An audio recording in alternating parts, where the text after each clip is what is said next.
Bismillahirrahmanirrahim. Assalamualaikum warahmatullahi wabarakatuh. Selamat siang adik-adik. Bagaimana kabarnya hari ini?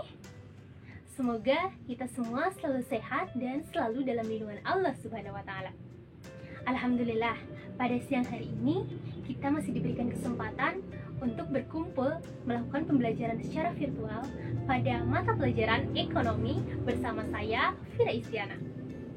Walaupun sekarang pembelajaran dilakukan secara online, mudah-mudahan itu tidak menyurutkan semangat adik-adik untuk terus belajar dan menuntut ilmu. Nah, sebelum kita memulai pembelajaran kali ini, marilah kita berdoa terlebih dahulu. Berdoa menurut agama dan kepercayaan masing-masing disilahkan. Berdoa dicukupkan. Selanjutnya, silahkan adik-adik untuk mengisi presensi terlebih dahulu pada Google Classroom yang telah Ibu sediakan. Dan jangan lupa juga kalian untuk men-silent notifikasi smartphone agar kalian bisa fokus mendengarkan penjelasan dan pembelajaran pada hari ini. Nah, silahkan juga kalian untuk mencari posisi duduk senyaman mungkin agar pembelajaran ini semakin nyaman. Nah, di pertemuan sebelumnya, ada yang masih ingat nggak kita belajar tentang apa? Adit masih ingat, Dit? Anggi, masih ingat nggak? Nah, betul ya, di pembelajaran sebelumnya kita sudah belajar mengenai konsep ilmu ekonomi dan permasalahan dalam ekonomi. Ada yang masih ingat nggak? Permasalahan dalam ilmu ekonomi itu ada berapa? Ada berapa, Fahmi? Nah, betul ya, ada 3. April bisa menyebutkan apa saja? Nah, betul. Nah, seperti yang dikatakan oleh April ya, itu betul sekali. Nah, teman-teman yang lainnya juga diharapkan ya bisa mengingat dan bisa memahami materi-materi yang telah dilakukan atau yang telah dipelajari sebelumnya. Seperti itu. Pada pertemuan kali ini, kita bakal belajar tentang perbankan. Nah, tapi sebelumnya Ibu bakal jelasin dulu nih indikator dan materi-materi yang bakal kita bahas. Yang pertama, menjelaskan pengertian bank. Yang kedua, mendeskripsikan tujuan dari bank. Yang ketiga, menjelaskan jenis-jenis bank dan contohnya. Dan yang keempat, mengidentifikasi peran bank sentral dan bank umum. Untuk tujuannya sendiri, diharapkan peserta didik mampu menjelaskan tentang pengertian bank, mampu mendeskripsikan tujuan bank, mampu menjelaskan jenis-jenis bank beserta contohnya, dan juga mampu mengidentifikasi peran bank umum dan bank sentral. Selanjutnya, untuk sumber belajarnya sendiri, Ibu menggunakan buku paket kelas 10 untuk SMA atau MA dengan penulis Mintasi Indri Ayu, penerbit Pusat Perbukuan Departemen Nasional tahun 2019. Selain itu juga ada website Bank Indonesia dan juga Undang-Undang Nomor 10 tahun 1998 tentang perbankan. Nah, selanjutnya kita langsung lanjut ke materi terkait dengan perbankan. Nah, sebelumnya adik-adik ada yang sudah tahu belum bank itu apa? Adit apa, Adit? April apa, April? Fahmi apa? Nah, betul, mantap. Nah, bank sendiri menurut Undang-Undang Nomor 10 tahun 1998 yakni merupakan badan usaha yang menghimpun dana dari masyarakat dalam bentuk simpanan dan menyalurkannya kembali kepada masyarakat dalam bentuk kredit ataupun bentuk lainnya. Nah, hal ini dilakukan dalam rangka apa? Nah, hal ini dilakukan dalam rangka meningkatkan taraf kehidupan masyarakat. Nah, untuk selanjutnya ada yang namanya tujuan bank. Nah, tujuan bank sendiri itu terbagi menjadi 2. Ada tujuan jangka pendek dan tujuan jangka panjang. Nah, kita bahas terlebih dahulu mengenai tujuan jangka pendeknya. Apa sih tujuan jangka pendek dari adanya bank? Nah, yang pertama itu yakni memenuhi cadangan minimum. Nah, yang kedua, pelayanan yang baik kepada nasabah bank itu sendiri. Dan yang ketiga, ada strategi dalam melakukan investasi. Nah, untuk yang kedua, ada yang namanya tujuan jangka panjang. Apa sih tujuan jangka panjang bank? Ada yang tahu nggak? Nah, betul, sudah tentu ya. Tujuan jangka panjang dari bank itu adalah mengambil atau mencari laba atau keuntungan. Seperti itu. Nah, selanjutnya kita belajar lebih jauh lagi terkait dengan bank, yakni ada yang namanya jenis-jenis bank.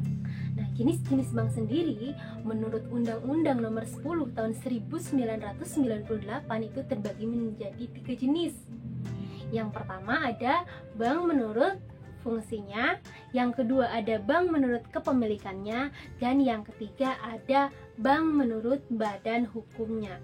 Nah, kita terlebih dahulu membahas mengenai bank menurut fungsinya. Nah, bank menurut fungsinya itu terbagi lagi menjadi 4. Yang pertama ada bank sentral, bank umum, bank syariah, dan bank perkreditan rakyat. Nah, untuk bank sentral di Indonesia sendiri ada yang tahu nggak apa namanya? Nah, betul ya, ada yang namanya Bank Indonesia, yakni bank sentralnya bangsa Indonesia atau negara Indonesia. Nah, yang kedua ada bank umum, yaitu bank yang dalam pelaksanaan kegiatan usahanya itu berprinsip pada konvensional maupun syariah, dan dalam kegiatannya itu memberikan jasa lalu lintas pembayaran. Nah, bank umum sendiri yang ada di Indonesia itu banyak sekali ya, contohnya ada Bank BRI, Bank Mandiri, Bank BNI, dan lain-lain. Nah, untuk yang ketiga ada yang namanya bank syariah, yaitu bank yang dalam pelaksanaan kegiatan usahanya itu berprinsip syariah, dan dalam kegiatannya itu tidak memberikan jasa lalu lintas pembayaran. Nah, bank syariah yang ada di Indonesia itu contohnya ada Bank Syariah Indonesia, yang dahulu itu namanya misah-misah gitu. Ada yang namanya Mandiri Syariah, BRI Syariah, terus ada juga yang namanya BNI Syariah. Tetapi sekarang itu di merge jadi satu, menjadi namanya Bank Syariah Indonesia. Nah, yang keempat ada yang namanya Bank Perkreditan Rakyat. Apa sih bank perkreditan rakyat ini? Yaitu lembaga konvensional ataupun syariah dalam kegiatannya itu tidak memberikan jasa lalu lintas pembayaran. Seperti itu. Nah, untuk yang kedua ada jenis-jenis bank menurut kepemilikannya. Yang pertama ada bank pemerintah, yaitu bank yang modalnya itu berasal dari pemerintah, dan nantinya pun keuntungannya itu dikembalikan lagi kepada pemerintah. Contohnya ada Bank BRI dan Bank BTN. Untuk yang kedua ada Bank Swasta Nasional.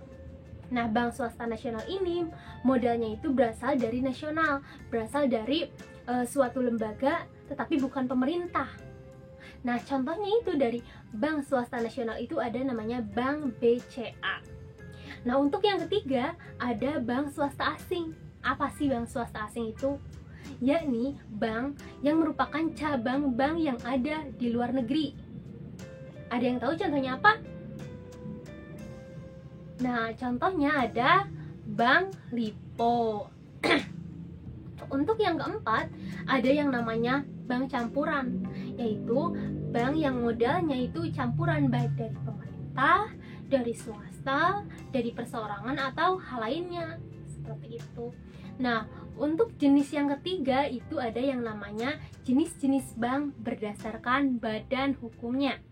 Apa saja sih? Nah, ya ini ada 3. Ada bank perseorangan, bank persekutuan, dan bank perseroan.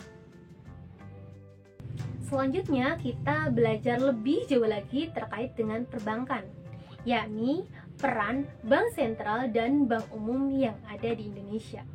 Nah, kita terlebih dahulu membahas mengenai peran bank sentral ya. Nah, bank sentral sendiri itu yang ada di Indonesia, seperti yang sudah tadi disebutkan, ada yang namanya Bank Indonesia, yang merupakan bank inti ataupun bank sirkulasi yang memegang kas negara. Nah, bank sentral sendiri itu memiliki tugas dan wewenangnya tersendiri.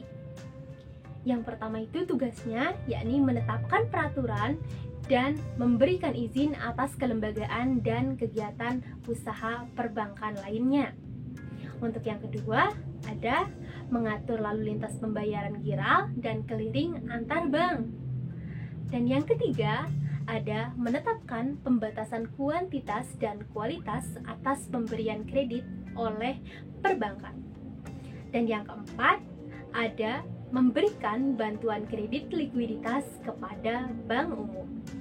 Nah, selain memiliki tugas dan wewenang yang terkait dengan perbankan yang ada di Indonesia, nah bank sentral ini juga memiliki peran atau memiliki tugas dan wewenang itu terkait dengan dunia internasional yang kaitannya dengan negara-negara lain, dengan negara-negara yang ada di dunia ini. Nah, dalam kaitannya dengan dunia internasional, bank sentral ini melaksanakan kebijakan apa aja sih? Nah, yang pertama ada melaksanakan kebijakan tukar rupiah. Yang kedua ada mengawasi dan mengkoordinir pembayaran internasional. Selanjutnya, selain itu juga Bank Indonesia ini mengelola cadangan devisa dan memelihara neraca pembayaran Indonesia. Nah, selanjutnya kita bakal membahas mengenai peran bank umum.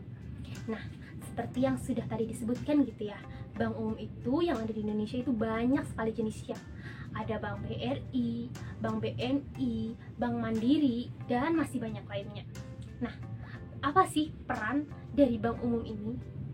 Nah, yang pertama yaitu perannya menyediakan berbagai jasa perbankan seperti tabungan, kredit, pinjam, dan masih banyak lainnya.